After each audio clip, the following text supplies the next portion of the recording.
finally get started. Yes. Little technical difficulties. It's all good. Apparently we don't know what we're doing. First timers. We don't have our IT guy.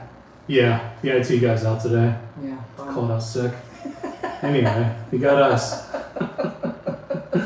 So I'm Ryan Amsler, and this is Jeannie, Pastore, Rawleigh. Yes. Rawleigh. And let's talk business. So we're live right now. Welcome in. Come join us. Yes. So me and Jeannie have known each other a little while now from business networking. And Jeannie's a fantastic health insurance agent for USA Benefits Group. Yes. Welcome, much deserved. So tell us a little bit about how you got into health insurance. So, I mean, who really, as a kid is like, yay, let me be an insurance agent or insurance broker? Really, nobody. It's right up there with astronaut. Kind of, like right? Astronaut? Yeah, No. it was a toss-up. It was a toss-up. So, but then, they shut down a space, shuttle or something, whatever. So, just basically, personal experience, things that I'd gone through in my life where, you take things like going to the doctor and just different healthcare services and how it gets paid for granted when you're growing up, That's right? true. That's really true. I mean, I grew up with a family doctor that would literally be a phone call away if we needed him. And I mean, obviously the landscape of healthcare and insurance has changed. That's true. Drastically. A whole bunch. Continues to change, right? It really, really does. Yeah. I mean, I started back in 2009. I'd gone through some personal tragedies, some issues, what have you. Long story short, it was like, wow, what is all this you have to navigate? I mean, you practically need a PhD to do it. It does seem complicated. I know it's getting more and more complicated. you've spoken about insurance a lot since I've known you, and it makes mortgages look like no big deal. I know. I think maybe we should trade. No. We should trade.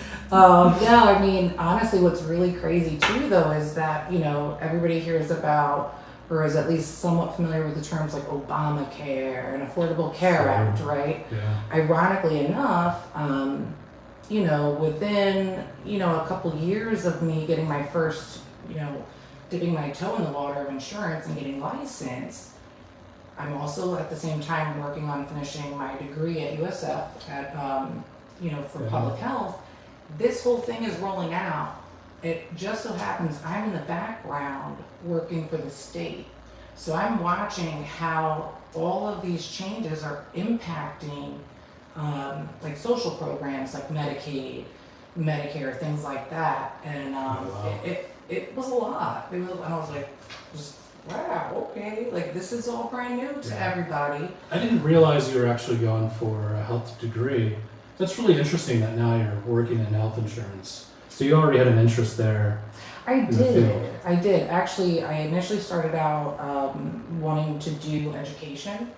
I was not a big, huge fan of the graduate level education courses. I didn't buy into it, but I can tell you that I still love education, and I don't actually consider myself a salesperson whatsoever.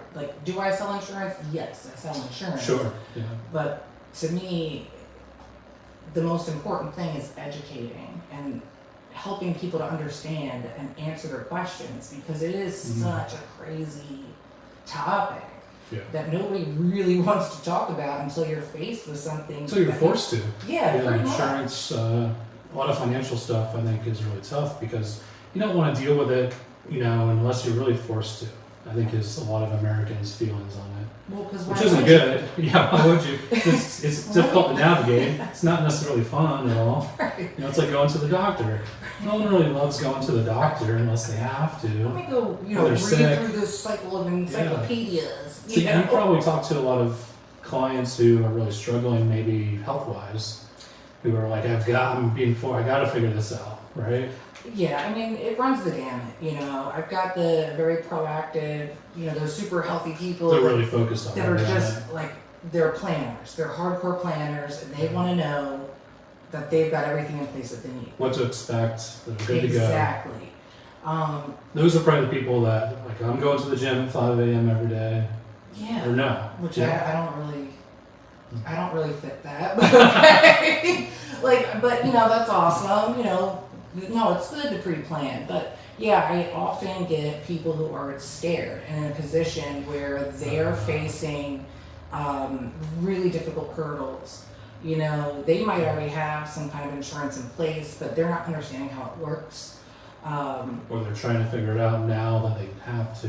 Right. They're scared. That's a good word for it. Yeah, they're You scared. talk to a lot of people who are scared. Yeah, right? it's How do I figure this out? okay, like, God forbid, I may have something like, cancer or something, like, I don't know, there's something big old crazy happening and I don't know what to do. Okay, so it's really a conversation. It's about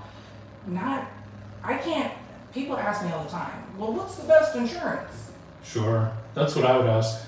Yeah. Yeah. I'd be like, I don't want to spend too much money where it's ridiculous, but I want to be prepared and something that's really good.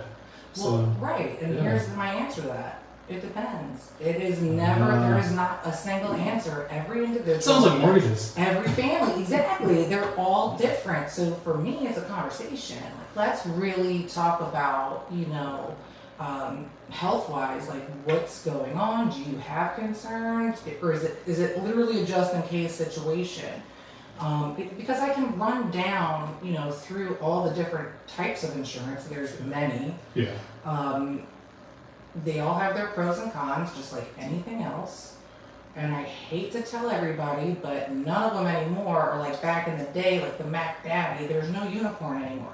Nothing's coming in and going to cover 100% of everything. Where you're like, no matter what happens, right? Like, that's not a thing. If I get terminal sickness, but then I, hurt myself at work, and then I have something in my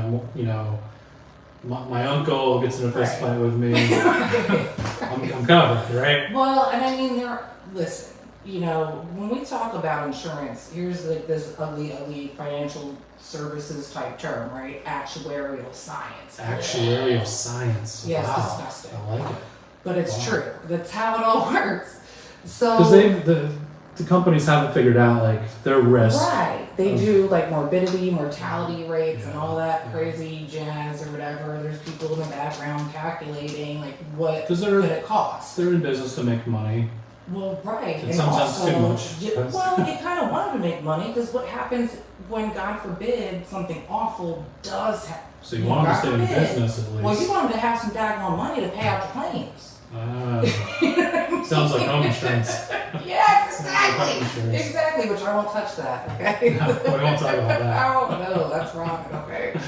But no, I mean, it really is. It's just, you can't get some, like, I really typically get folks who are like, oh, I want a really low premium, a really low deductible, and a really low max out of pocket. Sure, that's what I would want. Mm-hmm. Yeah. It's just not there. It doesn't exist. Yeah. So we have to make sense of what's actually available, and I like to educate my clients and people who seek out my assistance. I'm like, hey, this is literally what's available. Let's talk about that. Yeah. Let's decide what is going to make the most sense for your particular needs and your budget, because in my opinion, nobody should be, basically paying something like a mortgage for their health insurance. Yeah. Like, to me, that's Do you see really people who are overpaying? Oh, all the time. Oh, really? All the time. So you're seeing people that are overpaying, but then you're seeing some people who they just don't have what they need either. So you're seeing kind of a full spectrum of... Very full spectrum. I've seen people who are way overpaying, but knowingly so. Just because they're like... that is how I know I'm they overpaying, feel. but I want to make sure. And then certain people who are overpaying who just don't know because they've never actually had a broker come in and like have that discussion. Is it a fun discussion? Well, I mean, I think I'm fun to talk to. You are, that's for sure. That's why I had you on. Like, hey, let's talk about insurance, like, all right, well, I can make it as painless as possible, And it's just being real, raw, honest, and just how would you know if you weren't steeped in the industry the way that I have been over the last, couple of decades, really. Yeah. I mean, I know you were going for a health degree and pursuing that, but you also were in social work. That's how we kind of, I think, started bonding. Yeah. Because I had some very brief experience in the area. Right. We were talking about the guardian plans and things like that. And and really social work, I mean, you know, it's very rewarding, but it can totally burn you out. Yeah, it's it's heavy. It's heavy. It's work. very heavy. Yeah. Very heavy work, but I love helping people, right? Yeah. And this is just who knew that I would find kind of my niche, so to speak, in insurance, because it's literally like a different language for some people. Sure. There's a lot of terminology that especially even I'm not really that familiar with. Yeah. I mean, you start talking about Medicare, Medicaid, and different insurances, and how you can mix that or not mix that, and especially if someone's certain, because income brackets might come into play on some of it, your age, all sorts of things, and your health, obviously. Yes. Yeah. Oh, very, very much. I know when I talk to folks about buying a house, a lot of it's just me listening to their story. They all have, a story of like, okay, this is where I've been and what I'm doing, and now I've got a family and we've got dogs, and this is what we're trying to do. Yeah, we've got to buy a house because we have to buy a fence. That is the story. Because we have dogs we have to take care of, which is I might need a house with a fence. I know, guys. Give me a good rate, okay? So tell me, what's the type of client that you feel you just love helping? Like they have a great need and you're able to really guide them the right way? It's hard for me to pin down really like a favorite, but I will say this. I initially never dealt with Medicare until maybe 5 years ago. And I went kicking and screaming, la, la, la, la, I don't want to learn about Medicare. And I can tell you this, though, I'm forever grateful that I was in a position where I was kind of very pushed into it, Yeah. Because one of the first most shocking things for me was I'm talking to these folks who they have Medicare, but they have no idea what they have. Sure. A lot of them were Medicare Advantage, but they still, I don't know. I don't know what I have. And that was scary to me because a lot of times these were individuals who had extreme health needs, right? Like they had lots of medications, lots of doctors, and that makes a big, big, big difference. I urge everybody who has Medicare, and if they take more than, let's say, 2 medications or even 1 medication that's maybe like a specialty, there's COPD medications that they constantly come out with very name branded ones that you can't get generics for, right? Yeah. If it's not on the formulary, that's the thing. If you come out with a new one, you can keep the patent for as long as possible, right? Pretty much. Yeah. Pretty much. And once the patent expires, there's all these generic ones to compete with. Pretty much. Not to get off topic. But no, I mean, that's a great topic because, for the most part, as long as it's not a controlled substance, I am typically able to very much help folks out navigating that aspect. Gotcha. Even if it's something maybe not on any formulary, which nowadays they've gotten a lot better. There's been some new laws that have come out, especially for the insulin type medications. So I've seen a huge improvement, and every plan is very different from county to county, state to state. Really? Very, I would very have different. never assumed that. Yeah, so But it'd be, my impression was it was by the state, pretty much. Oh gosh, no. No. No. So if you have a family member that's in Orlando and you're living here and Wiki Watchy for And you're like, hey, I love Humana. Okay, well you might not it's a love totally different Humana. thing. Even in Pasco or Citrus counties, could be different. Yeah, they're more similar in the greater Tampa Bay area. We're very, very fortunate, believe it or not. And for whatever reason, I'm just grateful. I don't know if it's due to population statistics or what have you. But when you go to more rural areas or rural counties, there may be much fewer options. Sure. And it's a big deal if you're talking to a client or a potential client that is on a fixed income, okay? When we're talking about which a lot of our seniors are. they are, and it's The like, majority. probably the majority of seniors are on fixed income, right? Well, if you add fixed income with high medical need, high frequency of visits, those copay prices matter, the medication copays matter, like all of it matters. I mean, to me, like I look at every client like it's my family member. This is a little puzzle I've got to figure out for them. Yeah, the absolute best. And I do things a little bit different, I think, than a lot of agents because I do spend a little bit of extra time, especially in those scenarios. My impression was you spent a lot of time that first time you talked to the client. I do, but I also think it's really, really important once I get all of that information that I am really looking, digging through, and I'm not just going to arbitrarily say, hey, this is a great plan for you. Yeah. I don't know. I look at, all right, well, I know that they anticipate going to a specialist this many times a year. Yeah. This is how much their medication is going to cost. So I usually run between at least 2 different systems. Because you're trying to fit their medication. Okay, they need to be able to afford this. You'd be able to visit the doctor. And pay their buy rent. some groceries and pay the rent. And keep the lights on. Pay the electric bill. Yeah. So you probably have people sometimes that are like, hey, I'm on Social Security or VA benefits, maybe a pension, maybe not. I'm making $1,000, $2,000, $3,000 a month. And if that's the only income that they have, they shouldn't be, in my opinion, they should not be spending it all on their health care or their insurance. That's how I feel about certainly it. Not. And I mean, I don't really want to get too deep into the differences between like Medicare supplements and Medicare Advantage. But, You'll confuse me, plus I'll be sleeping. Truth. But I can tell you that, I've had clients into their 80s who, way back when, were able to afford a supplement.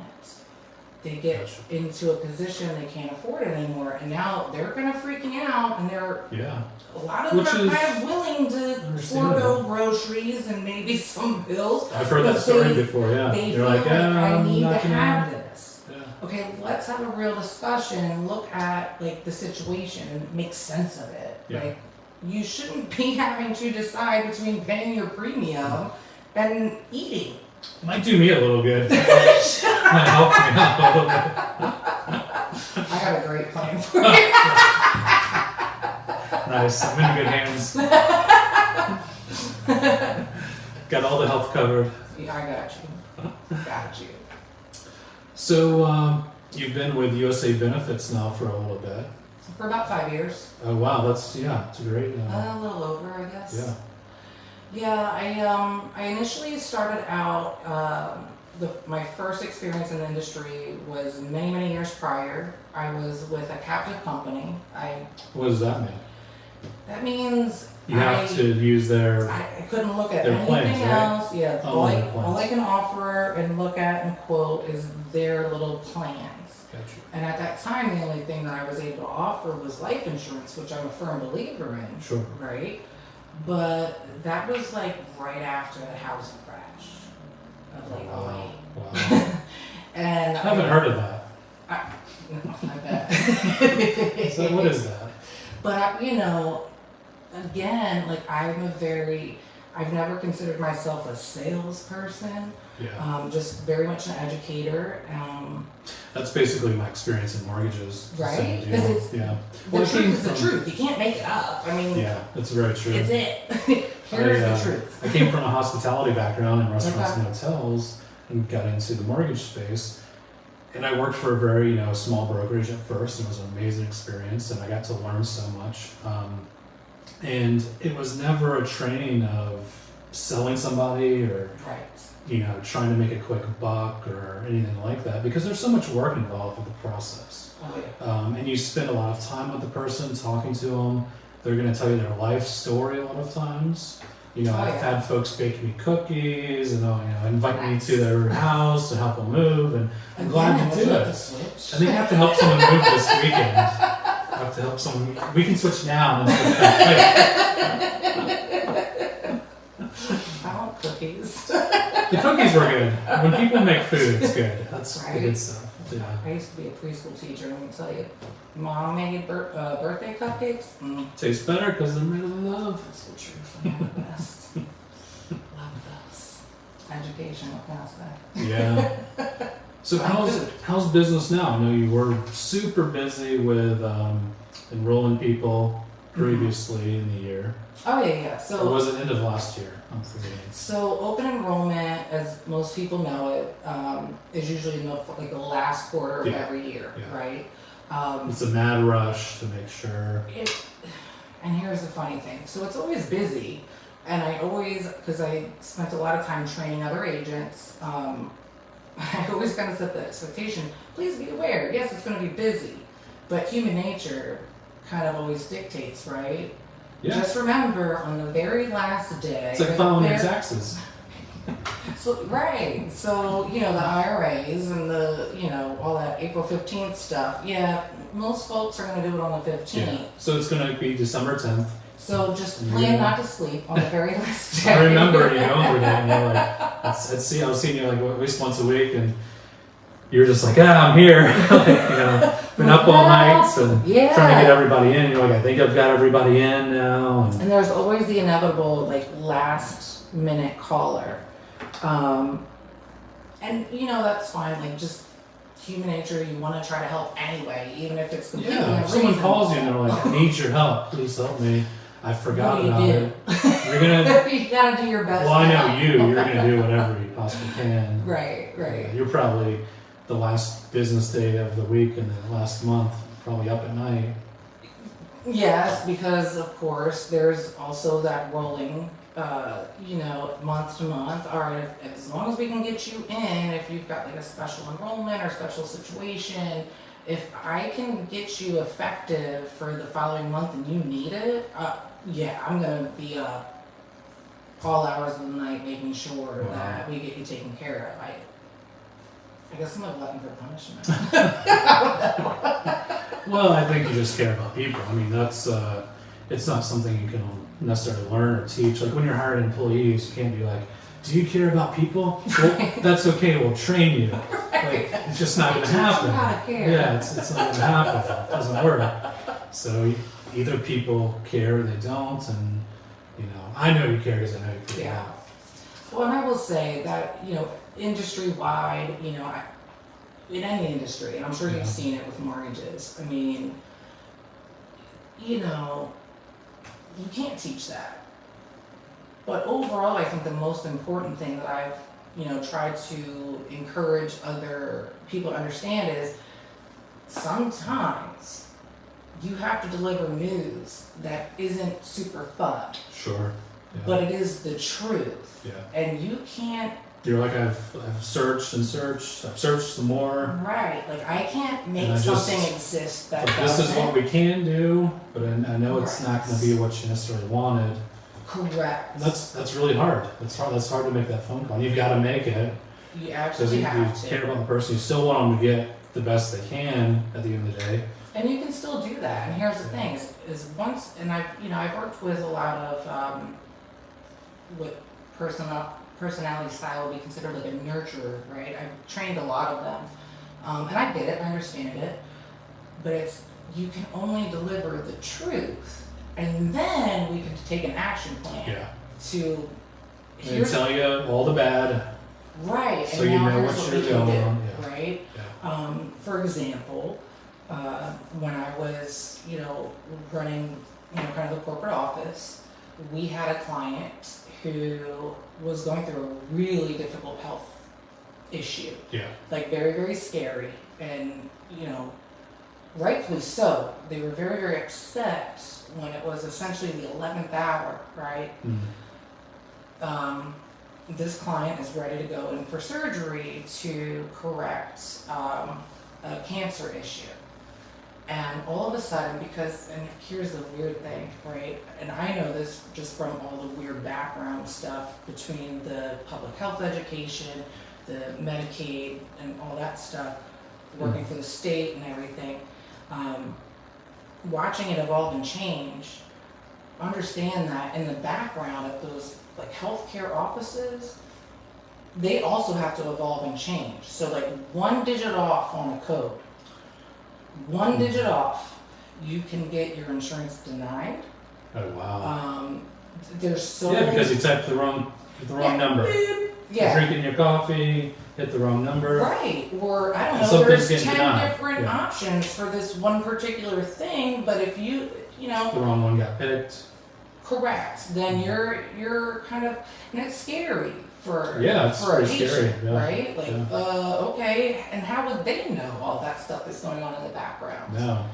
Yeah. I mean, insurance companies have different, for lack of a better word, like aliases from state to state, okay? And then there's Medicaid managed care. So, okay, well, we take this version of this company's insurance, but not this version. Yeah. Very, very scary. Well, again, we had this client that, and it was emotional, right? Very psychological, emotional. In my opinion, I would imagine it was somewhat traumatic. Okay, so you're prepping yourself for a traumatic surgery. You've literally gone down your pre-surgery stuff. Everything's ready to rock and roll, and then, oh hey, insurance isn't going to cover this. Oh wow. Bye bye. Wow. And that happened. Go home. Yeah, and so. Oh my goodness. I mean, that's a lot to just. Yeah, I'm getting goosebumps. Right, I'm just Yeah. like, what? So, all right, you're not alone though. If you've got a good team, like a good broker, a good team behind you, and that's something that I love to do is like patient advocacy. All right, well, let me tell you what, because I know it's, let's try to get this group of people, the carrier, the provider, and all this stuff, and get everybody on the same daggone page. Yeah. Because this has to get done, period. Yeah. And I can tell you, I tapped a team member of mine at the time, and I asked them to assist with, I'm like, let's tag team, because I'm like, this is not okay, and this needs to get done, and let's make it right for them. And I want to say it was like within a week, which that probably felt like an eternity. Yeah, but in my mind, I'm like, coming from a business background and a couple different fields, that seems amazing to me. Like, I'm like, were you able to turn that around in a week? Like, that doesn't happen, right? Not usually. Like, we can't do this. Like, to get different stakeholders to get on board and make that happen and get that back scheduled. Yes, and that's what we had to do. And of course, with HIPAA laws and everything like that, it was kind of intricate, right? Like we had to get every carrier, every provider, everybody has their own process, and what paperwork has to get sent, and how they can receive it, Different and how long can they do I process fax it? Do I email? Do we have to mail it and physically? how long does it take to process? Oh, 48 This hours. adjuster for this company, that adjuster, Yes. this representative, Oh yeah. the billing, the records. Mhm. Yeah. Yes, that was exactly what we went through, and but to me, was it annoying to be having to be on hold or be on the phone for hours and hours and hours and hours and hours? Yeah, that was frustrating, but it was in my mind nothing like what I knew this client had to have emotionally experienced. Yeah. And we were gonna make it right, and it wasn't through any fault other than this is the crazy cockamamie stuff that can happen because not every organization is on the same page. But you need to know what you have, what it's supposed to do, how it's supposed to work, and then push the envelope. When you know that's covered. Yeah. Keep going. It is the healthcare field is there's just a lot of moving parts. I think a lot of people don't realize. Like say you go to the hospital, you're gonna have, the hospital's gonna have records and bills. The emergency doctor's gonna have records and bills. Maybe radiology. And then you get the supplies imaging. bill. Supplies. So it's gonna be a lot of And oh wait, the person that read your X-ray is not in network. Yeah, because we have people that do our X-rays are through this company or association, and that happens more often than. I think more and more often that happens, right? Yeah, I would say so. Even with like seniors, I had a really tricky way to put my feet to the fire when I'm first learning Medicare. I had a really tricky case with a guy who needed help for his mom who was in some sort of like assisted living facility. And so they were in network with the Medicare Advantage plan she had, but they didn't have a technically on staff doctor. It was a traveling doctor. Gotcha. That didn't happen to accept that particular Advantage plan. Wow. And I'm like, how did this happen? right. I'm like, wait, what? Yeah. It was different stories like that I was like, okay, something's wrong here. Like I think there's unfortunately, a lot of misinformation, a lot of ignorance, unfortunately, when it comes to how to process these things. Yeah. In my brief time as a children's behavioral case manager, like I had to see the other side of the insurance, like billing and how you do the coding and, and it was just kind of pretty much well known for different carriers. These are the keywords you must use. If you don't have these keywords, if you don't have this particular diagnosis, and by the way, if you use this other particular diagnosis, it's going to get denied. Hands down, carte blanche. I'm like, oh, okay. That's interesting. Right? And so, flash forward however many years, and I'm like, oh, okay. I get it. I get it, how easy it is to just, but how would anybody just know that? It's scary when, no matter what age you are, you get a bill in the mail. And you're like, but I've got insurance. Why are they charging me $2,000? Yeah. Well, that's a great question. Let's take a look at that. And Sure. that might not be accurate. But in my opinion, you need an expert to kind of help guide you through that. You shouldn't do it alone. Insurance brokers don't cost anything to clients.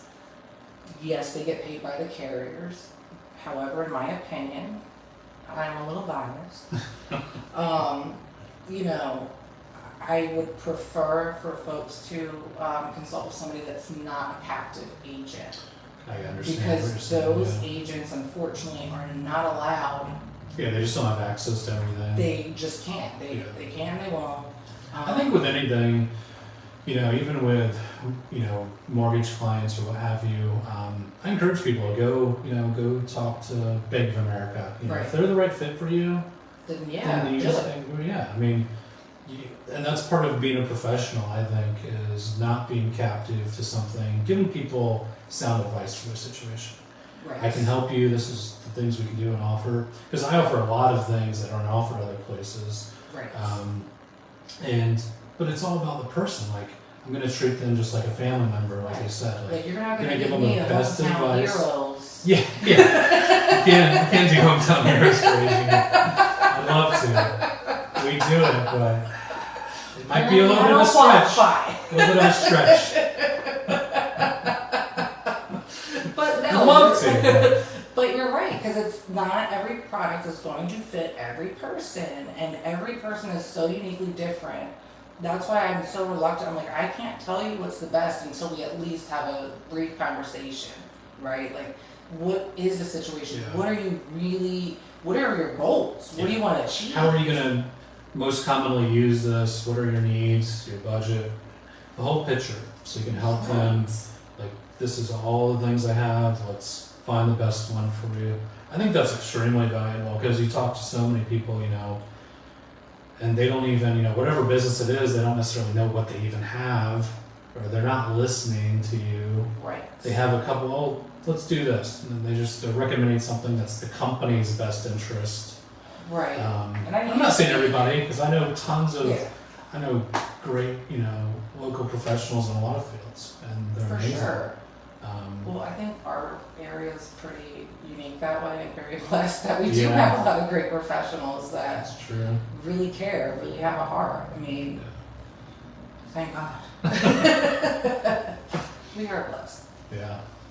It's really interesting to me, your background on various sides of it.